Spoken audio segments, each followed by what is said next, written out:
Hello mga ka-V.I.P! Totoo ba tong narinig ko na pinapala daw ang seafood dito sa Bacolod?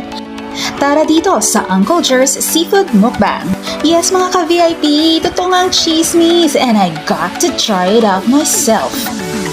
We came here around 1 p.m. on a holiday and the place is full and jump-packed. So it's better to call first and book your reservation. You may contact them directly on their mobile number or their Facebook page. So their seafood platter is a mix of green shells, crabs, shrimps, scallops.